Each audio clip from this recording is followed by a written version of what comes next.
నమస్తే నా తెలంగాణ ప్రజలారా, నేను మీ తెలంగాణ రాజుబాయిని. కేసీఆర్ గారి భాగోతం అనే సినిమాను నేను తీయబోతున్నా. సో దయచేసి ఈ కథ ఫస్ట్ మీరు వినాలే. తెలంగాణ బిడ్డలు కూడా ఈ కథ చూడాల. ఫస్ట్ ఈ కథ మీకు నచ్చితే మీరు సరే అంటే సినిమా తీసుకుందాం మనం అందరం కలిపి. జర్రా అగో నేను మాట్లాడుతూనే ఉన్నా, వాడు ఫోన్ పట్టుకొని రెడీ అయిపోయాడు బ్యాడ్ కామెంట్ పెట్టినకి. ఒక 2 నిమిషాలు ఆగరాదరా నాయనా తమ్మి, జర్రా ఒక 5 నిమిషాలు ఈ కథ మొత్తం విన్నాకలా దీనిలో నీకేమైనా సుత్తి అనిపిస్తే గప్పుడు కామెంట్ పెట్టు. ఎందుకంటే కొత్త కొత్త వాళ్ళు వచ్చిర్రు, కామెంట్లు పెడితే కూడా వీళ్ళకి జీతాలు, అడ్డమైన కామెంట్లు పెడితే కూడా వీళ్ళకి జీతాలు. జర్రా ఒక్కసారి తెలంగాణ బిడ్డలారా ఒకటే ఒక 5 నిమిషాలు నా కోసం కాకపోయినా తెలంగాణ తెచ్చిన కేసీఆర్ సార్ కోసం అయితే ఒక 5 నిమిషాలు చూడు. కట్ చేస్తే దేశంలోనే ధనవంతులైన సీఎంలలో ఎవరెవరు ఉన్నారు చూద్దామా? రైట్. బాబా వచ్చింది, చూస్తున్నారా? దేశంలోనే ధనవంతులైన ముఖ్యమంత్రులు వీళ్ళే. ఎవరయ్యా అంటే ఇక్కడ చూస్తున్నారు కదా, దీనిలో మనం ఎవరిని తీసుకోవాలి?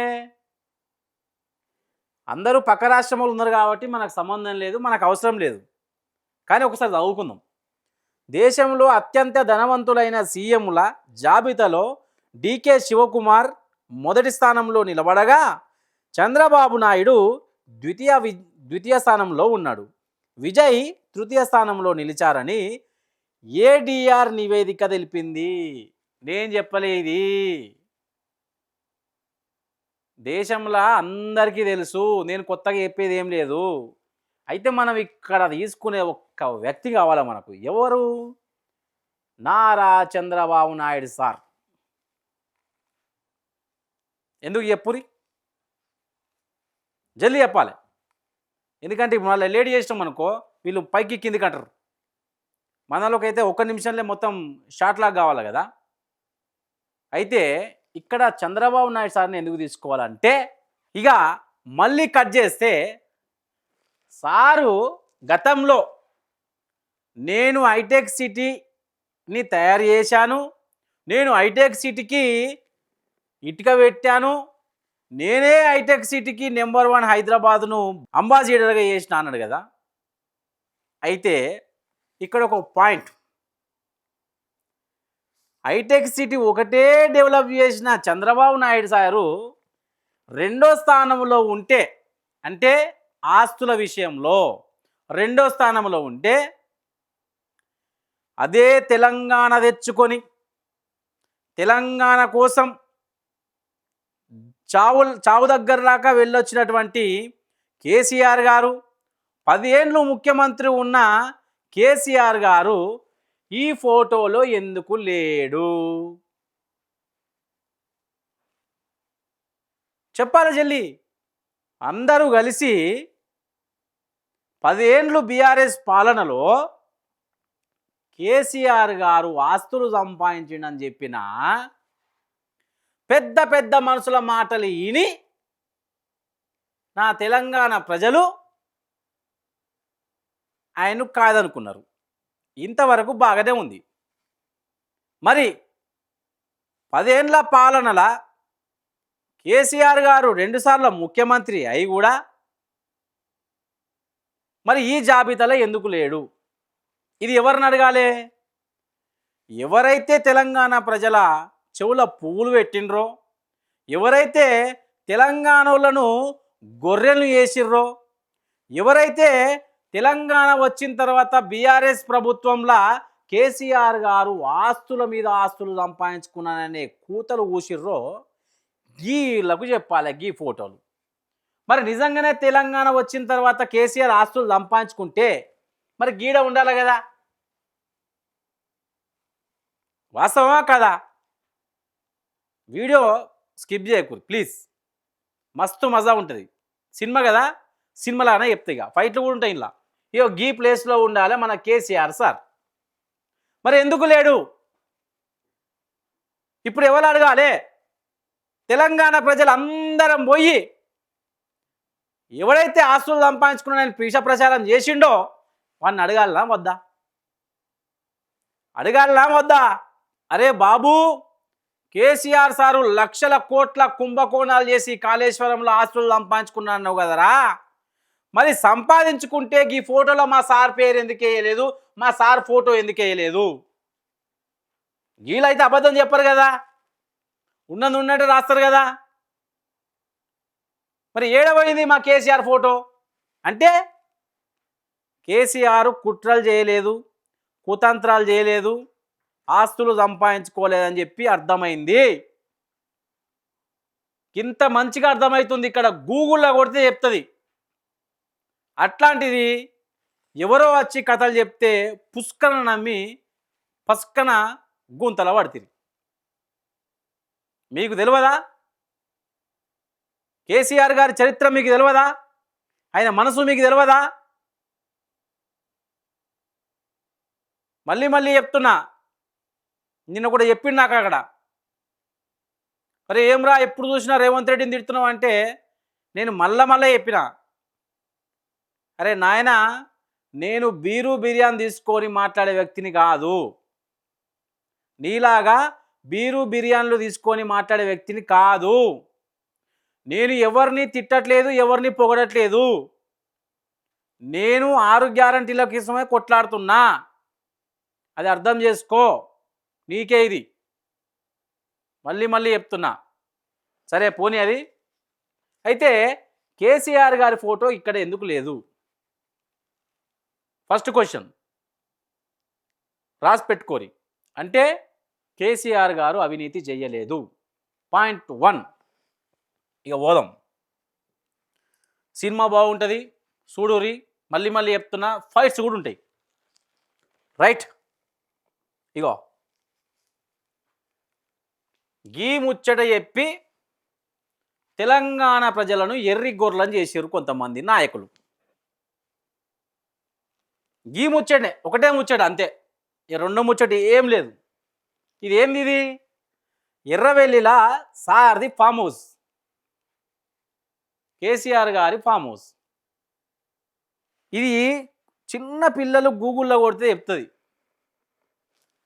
2010-11లోనే ఆయన ఉన్నాడు అంటే 2014 తర్వాత కదా మనకు తెలంగాణ వచ్చింది. అంటే అంతకన్నా ముందే ఆయనకు ఆస్తులు ఉన్నాయి. ఎందుకంటే ఎన్నోసార్లు సార్ ఎమ్మెల్యే గెలిచిండు, మంచి స్థానాలలో ఉన్నాడు సారు. ఎమ్మెల్యే గెలిచినోడు ఆస్తులు సంపాదించుకోకుండా ఉంటాడా? ఇక చూడు, ఇక 2010లోనే మొత్తం ఆ ఎర్రవెల్లిలా మొత్తం కొన్ని ఎకరాలు ఉన్నాయి సార్కు. అంటే 2014 తర్వాత కొంటేనేమో తప్పు, మరి 2020 తర్వాత 2021లో కొంటేనేమో తప్పు, అవినీతి చేసి సంపాదించడం లెక్క. మరి 2010లోనే గన్ని ఎకరాల పొలం పెట్టుకొని ఆయన 2020లో ధరణిలో నమోదు చేసుకున్నాడు. ఆయన ధరణి పోర్టల్ ఉంటుంది కదా, మరి దాన్ని ఎందుకో నమోదు చేసిర్రు అంటే నిజంగానే కదా ఆయనకు ఆస్తులు ఉన్నాయని చెప్పి తేటతెల్లం చేసిండు కదా. దీన్ని పట్టుకొని ఆహా ఎర్రవెల్లిల ఫామ్ హౌజు, ఈ ఎర్రవెల్లిల ఫామ్ హౌస్, ఈ దరిద్రానికి నిజంగా కేసీఆర్ తప్పు చేసింది ఇది ఒకటే. ఏం తప్పు చేసిండే చెప్తా పాటిగా. ఆయన ఏం చేసిన తప్పులు ఏందని అంటే, ఆస్తులు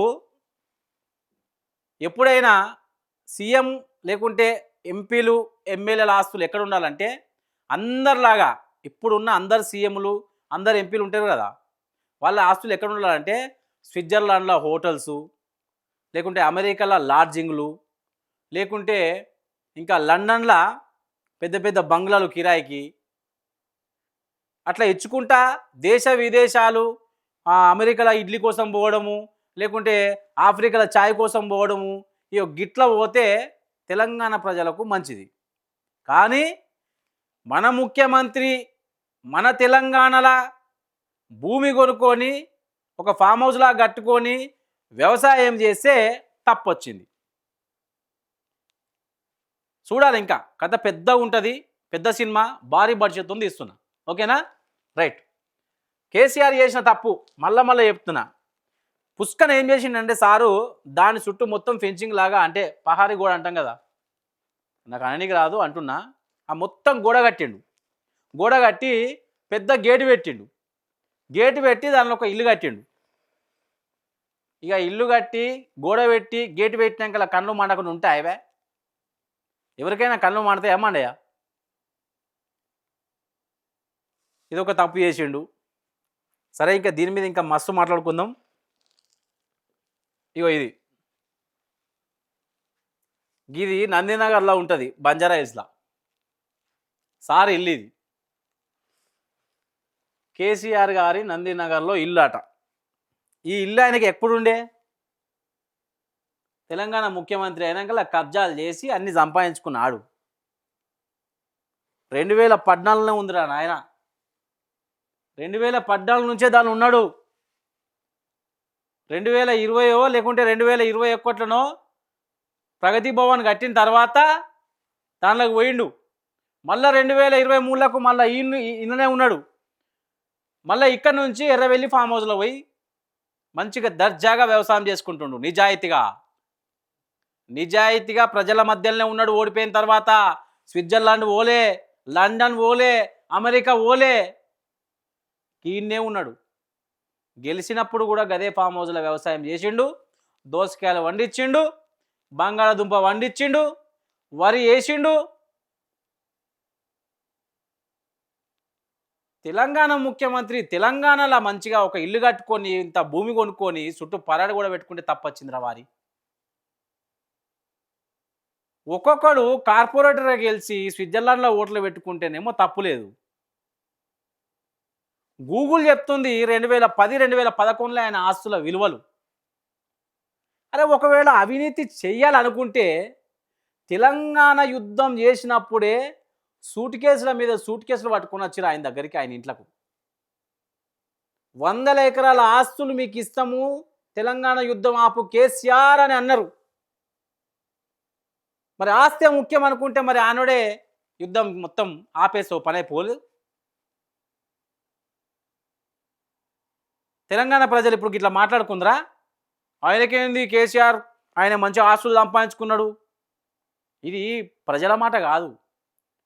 ప్రజలకు ఏంటంటే బాగా నేర్పించి కూర్చున్నారు.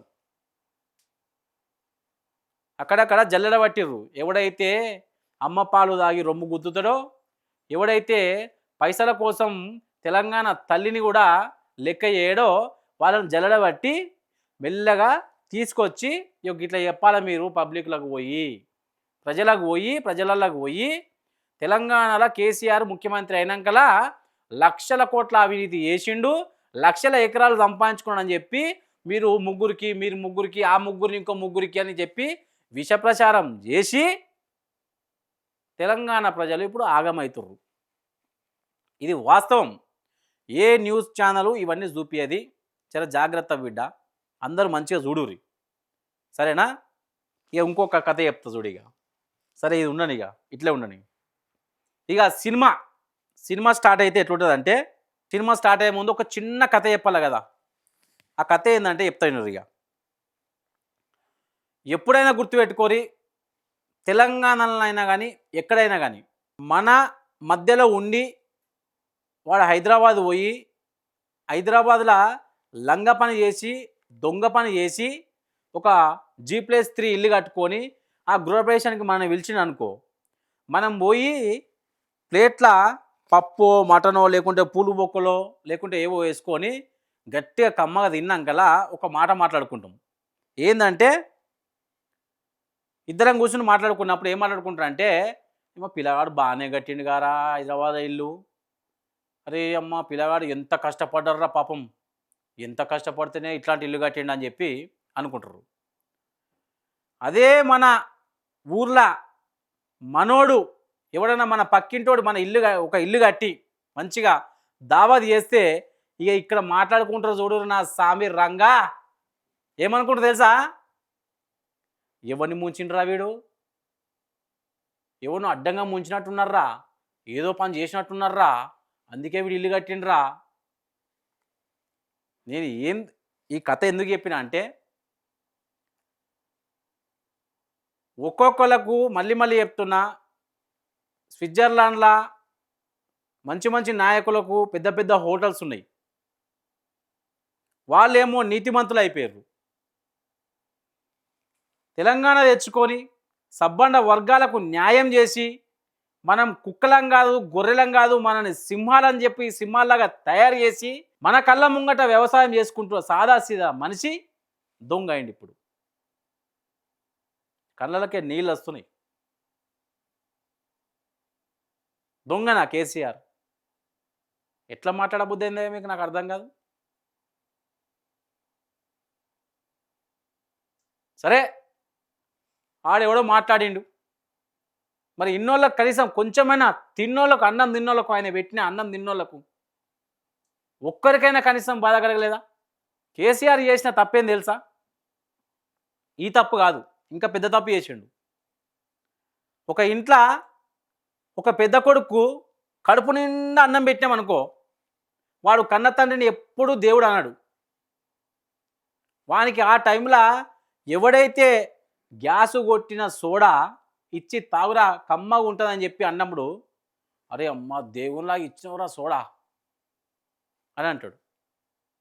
అంటే కడుపు నిండి తిండబెట్టిన కన్న తండ్రి ఏమో రాక్షసుడైండు, గ్యాసు కొట్టి గ్యాస్ మాటలు చెప్పి 5 నిమిషాలల్లా దాహం తీర్చిన వాడు దేవుడైండు. కానీ ఇక్కడ కొడుకు తెలవాల్సింది ఏం చెప్పన్నా, ఆ గ్యాసు అవన్నీ ఒక 5 నిమిషాలలో క్లియర్ అవుతాయి, మళ్ళీ ఆకలేస్తుంది, మళ్ళీ వాడు అన్నం కోసం ఇంటికి రావాలే.